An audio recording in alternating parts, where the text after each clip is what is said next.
Now we've also got one of my personal favorites. This one is the colored aluminium alloy fidget spinner.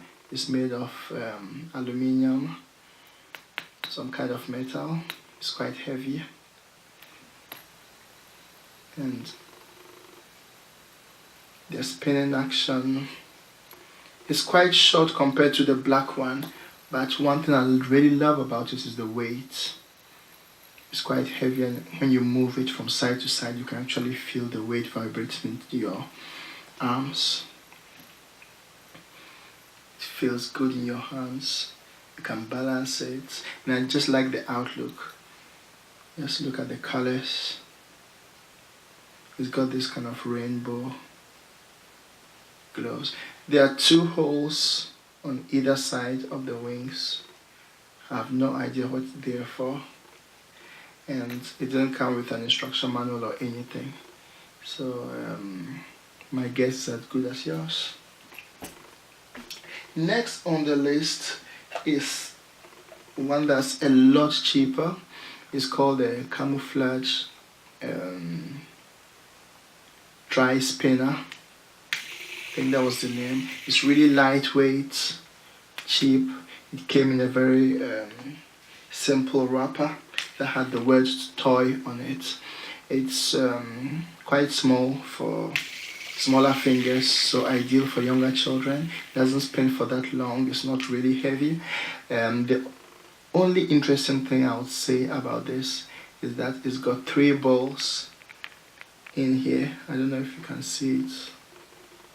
It's got 1, 2, 3, 3 large balls in them. And also, if you look at the design, it's like a splash of paint.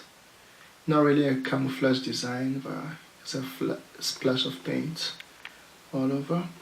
And in some parts, you can see the color coming off. It looks like something that was really printed with a 3D printer from a very cheap place.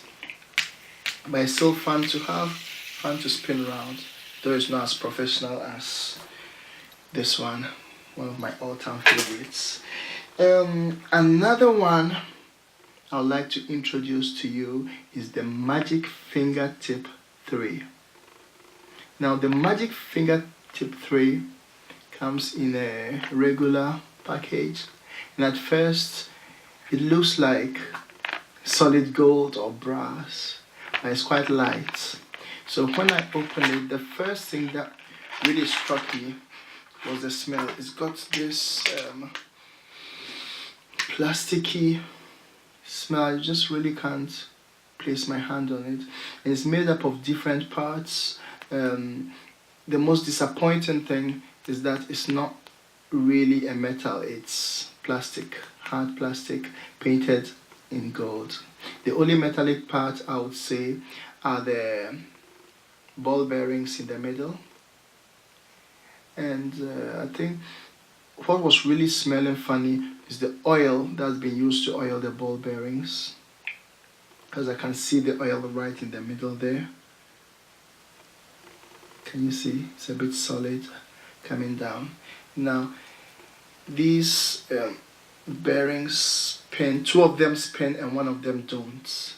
And it's quite funny because one of them says Japan and the other one says Thailand. So I don't know whether they were manufactured in 2 different countries or it's just made to throw us off track. But I have a feeling they were manufactured in China.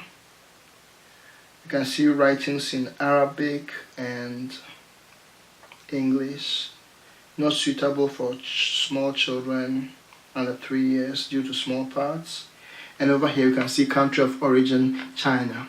So they were not manufactured in Thailand or Japan, but these ones are made in China. Now, with regards to the action, it's quite light, but it does spin for quite a long time. And when you sway it from side to side, you can feel the force, you can feel the slight pressure. So, in spite of its flaws, I think it's a good, yeah, in spite of all its flaws, I would say it's quite a good fidget spinner. Not the best on the market, but hey, it does the job, it does the trick.